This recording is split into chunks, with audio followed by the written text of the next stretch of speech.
Assalamualaikum warahmatullahi wabarakatuh. Selamat siang semuanya, sobat PSUB. Kembali kita di sini baru pertama kali nih kita nih podcast nih, episode pertama. Kira berbincang-bincang dulu nih ke kakak nih. Gimana sih kak rasanya kak? Kalau untuk podcast pertama kita nih. Jujur saya senang banget ya karena ini adalah video dan syuting pertama kita untuk kampus dan himpunan manajemen. Dan terlebih lagi dengan adanya podcast ini kita bisa memberikan wadah kreativitas dan menjadi sebuah motivasi ya bagi para mahasiswa khususnya untuk mahasiswa-mahasiswi Universitas Pancasakti. Betul banget. Ini emang harusnya mahasiswa emang bisa berpikir kreatif dan inovatif ya, untuk di lingkungannya, baik dengan cara membuat suatu ide-ide yang emang bisa menguntungkan ya, baik dalam organisasi maupun di universitasnya. Nih kita kayaknya kedatangan tamu kak. Waduh, siapa tuh kak kalau boleh tahu? Perkenalkan, ini ada Pak Darmainis ya Pak ya. Pak Darmainis, selamat siang Bapak. Siang, Adit. Ini Pak Darmainis kalau boleh tahu nih dari mana nih Kak? Baik, saya akan menjelaskan sedikit tentang tempat tanggal lahir Pak Darmainis. Tempat tanggal lahirnya di Palupu, Bukit Tinggi, Sumatera Barat ya Pak, pada tanggal 29 Mei 1979. Nah, kebetulan Bapak kan lahir di Padang nih Pak. Ya. Kalau boleh tahu, apa alasan Bapak merantau dari tanah Sumatera ke tanah Jawa nih Pak? Dan pada tahun berapa nih Pak kalau boleh tahu? Iya. Oke, selamat sore Adit dan Adel. Ya mungkin sedikit saya ceritakan kenapa saya bisa merantau ke Pulau Jawa gitu ya. Jadi sebenarnya kalau saya pindah ke Pulau Jawa, tepatnya Jakarta atau Bekasi lah ya di sini gitu ya. Jadi sebenarnya baru 3 tahun ya. Jadi ini sebenarnya udah pilihan hidup ya untuk bisa pindah ke daerah Jakarta ya, karena apa yang kita jalani selama di Sumatera itu menurut saya ada sesuatu gitu ya. Makanya mencari hal-hal yang lebih baik lagi gitu, yang lebih bagus lagi dari yang sebelumnya. Prinsip hijrah atau merantau seperti itu. Jadi prinsip merantau ya hampir sama sih gitu, prinsip yang dipegang oleh ya Rasulullah seperti itu. Jadi begitu apa untuk alasan merantau perbaikan ya. Wah. Ini kalau boleh tahu juga nih, kita dengar-dengar nih Mbak Pak Darmainis juga pernah kerja di perbankan ya. Di perbankannya betul ya Pak ya? Ya lebih tepatnya lembaga pembiayaan ya. Ini kalau boleh tahu bisa diceritakan sedikit Pak tentang lembaga perbankannya ini, kira-kira gimana nih Pak? Ya, sebelum saya berkecimpung di dunia pendidikan ya, saya dulu 13,5 tahun mulai dari tahun 2005 sampai 2017 awal, berarti sekitar 13,5 tahun ya. Pernah bekerja di salah satu grup Astra ya, tepatnya di lembaga pembiayaan gitu ya. Mulai berkecimpung ya mulai dari tenaga lapangan gitu ya, yang langsung berhubungan dengan masyarakat atau customer gitu ya. Ya terakhir saya itu di bagian warehouse ya, warehouse itu kan bagian gudang gitu ya. Jadi pengelolaan ya unit-unit yang bermasalah gitu ya. Bagaimana unit-unit bermasalah itu bisa kita jual kembali gitu ya. Jadi ya saya memutuskan 13,5 tahun udah cukup lah berkecimpung di dunia pembiayaan, sehingga saya ya yang saya sampaikan tadi hijrah ke dunia pendidikan gitu. Jadi suatu tantangan karena di lembaga pembiayaan dengan lembaga pendidikan itu berbeda banget gitu ya. Jadi saya ada semacam challenge gitu ya, tantangan, waduh harus saya update lagi nih skill saya gitu, seperti itu. Jadi seperti itu Kak. Ini ya pandangan kita tentang lembaga perbankan ya, karena dari sudut pembiayaan ya. Jadi ya sudut pandang kita mungkin agak sedikit terbuka nih, khususnya kan kita anak manajemen juga nih ya. Berkecimpung dengan ini juga ya, lembaga pembiayaan juga nih Kak, benar. Jadi menurut Bapak nih apa ya? Ini kira-kira dari 13 tahun ini kan waktu yang sangat panjang juga ya Pak ya. Kira-kira tuh ada gak sih Pak kayak perasaan atau momen-momen yang emang susah untuk dilupakan gitu Iya. Pak? Ya, jadi setiap kegiatan ataupun ya kehidupan yang kita jalani ya pasti udah ada senang, susah gitu ya, baik atau buruknya seperti itu. Itu udah biasa ya, realita kehidupan seperti itu. Jadi kalau moment of truth ya, ibaratnya berkata seperti apa yang paling berkesan ya, sehingga itu selalu kita ingat gitu ya. Jadi menurut saya ya bekerja di dunia swasta itu penuh tantangan banget gitu ya, karena setiap bulan ya berarti kita diminta untuk perform ya, perform, sehingga kalau kita perform ya ada feedback ke kita, ada sesuatu yang kita dapatkan, berarti bisa berupa reward gitu ya, reward yang diberikan oleh perusahaan. Kalau kita tidak perform, tidak mencapai target, ya berarti ada punishment yang akan diberikan kepada kita, sehingga kita bagaimana seorang karyawan itu ya termotivasi gitu, selalu perform setiap bulan, sehingga hasil akhir dari kerja keras itu ya berarti ada sesuatu yang kita harapkan seperti itu. Jadi emang di lembaga pembiayaan itu memang ada ininya ya Pak, tujuan targetnya ya Pak ya. Target gitu tersendiri. ya. Jadi seperti itu ya untuk Kak Adel ya. Nah, kalau boleh tahu nih Pak, Bapak kan dulu katanya di itu perbankan.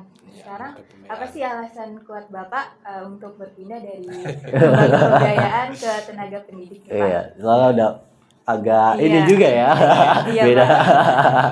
Kalau kan udah saya sampaikan juga tadi ya, bahasanya saya pindah itu sebenarnya udah pilihan hidup ya. Mungkin 13,5 tahun itu bukan waktu yang pendek ya, waktu yang singkat ya, itu waktu yang lama sebenarnya.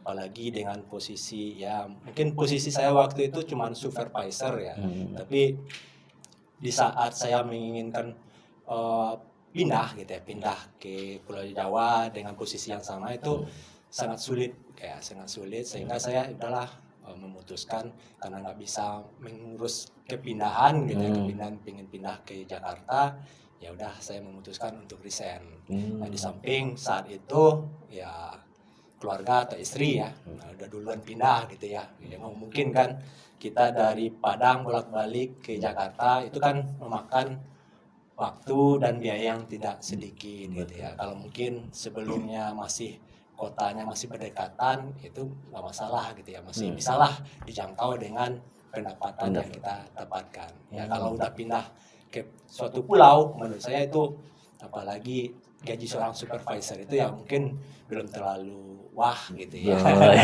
Ya makanya adalah memutuskan harus ada yang dikorbankan gitu. Jadi saya harus berkorban ya, resign ya, sehingga ya dijalani lagi bagaimana untuk mencari pekerjaan-pekerjaan baru seperti itu.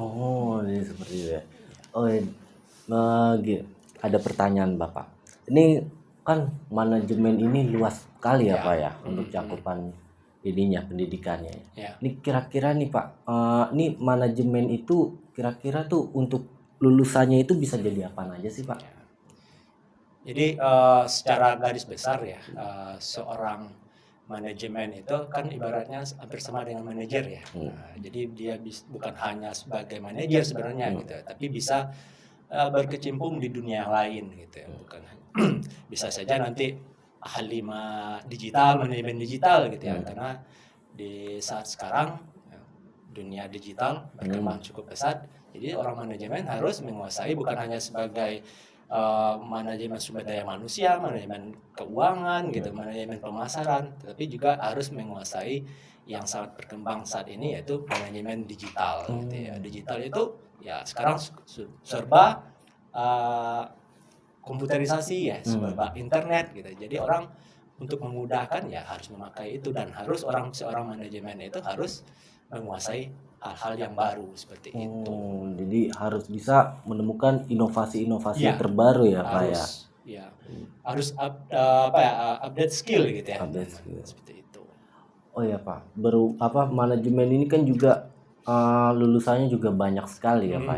Ya. Ini untuk manajemen itu kira-kira untuk prospek di masa depan itu sangat bagus atau gimana nih Pak? Atau udah tergantikan oleh AI atau gimana? AI.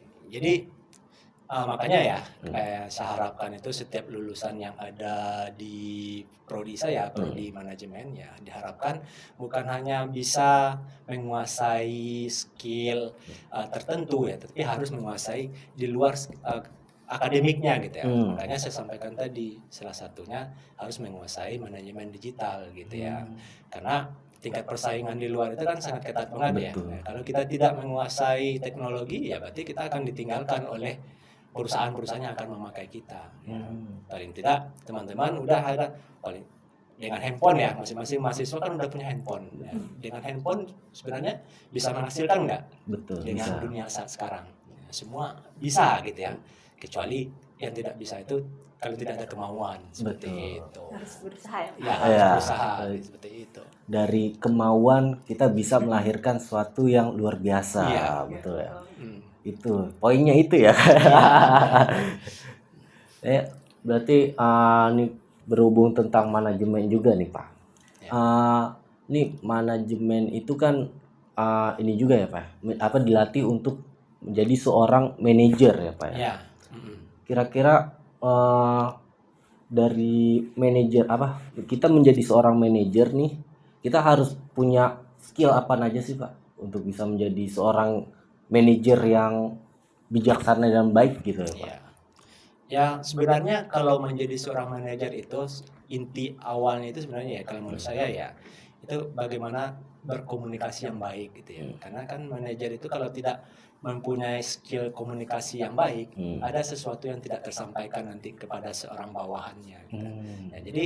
Ya, jadi manajer itu jangan seperti jadi boss man gitu ya. Jadilah seorang leadership atau kepemimpinan sehingga jadi kita seorang manajer itu menjadi tauladan bagi bawahannya gitu. Nah, karena kan manajer itu kan perpanjangan tangan dari manajemen suatu perusahaan ataupun suatu organisasi ya. Sehingga kalau komunikasinya ke top atau ke bagian atas itu tidak bagus ataupun ke bawah tidak bagus, berarti ada sesuatu yang salah di situ. Jadi komunikasi itu sangat penting ya menurut saya gitu. Oh, jadi emang seorang manajer tuh emang harus punya public speakingnya yang bagus ya Pak ya.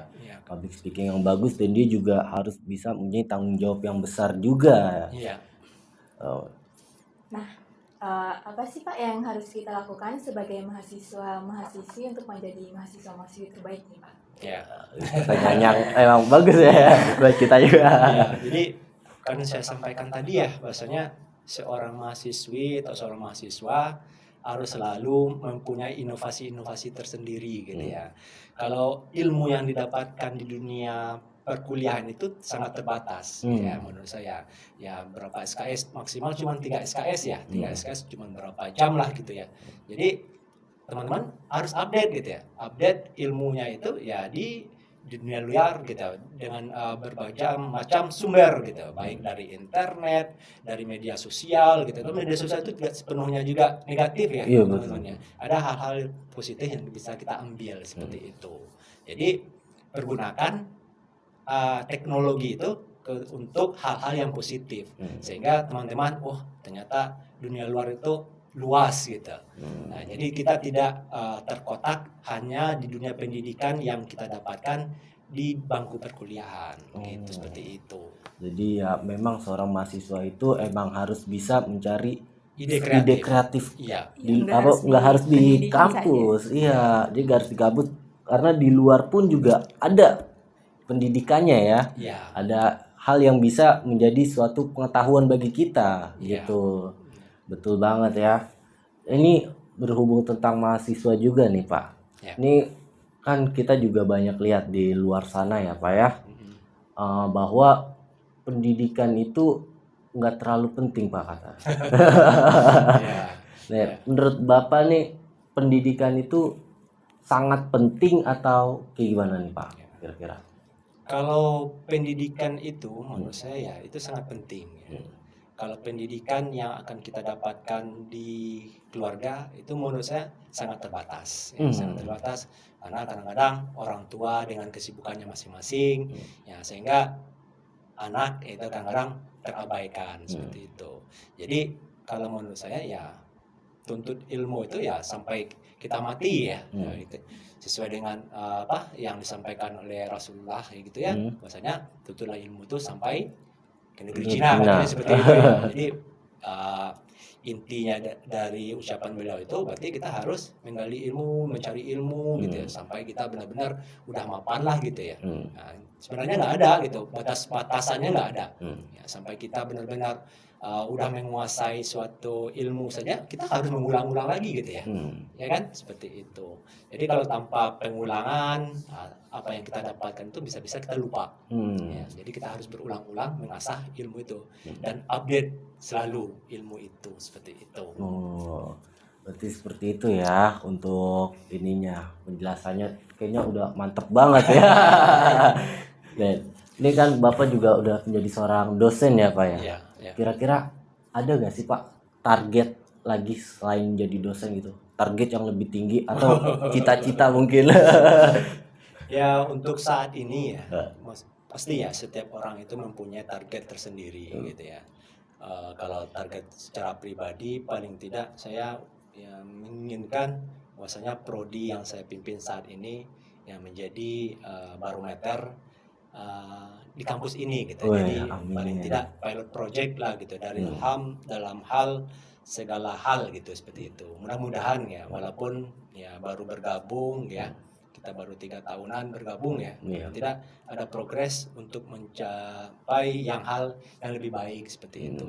Dan itu butuh bantuan bukan hanya dari seorang kaprodi ya, tapi itu butuh bantuan baik dari dosen, mahasiswa dan semua gitu ya, orang-orang yang ada di sekitaran kampus ini sebenarnya berpengaruh untuk kemajuan kampus ini gitu seperti itu. Betul. Jadi butuh kontribusi dari dosen dan mahasiswanya. Seperti itu. Betul banget ya Kak Adel ya. Ini mungkin pertanyaan terakhir nih Pak. Ya. Ini kira-kira nih apakah Bapak nih kira-kira adakah pesan-pesan nih Kak Pak buat ini mahasiswa-mahasiswi baru, buat calon-calon mahasiswa Pancasakti nih Pak? Calon? Iya, calon mahasiswa Pancasakti nih Pak.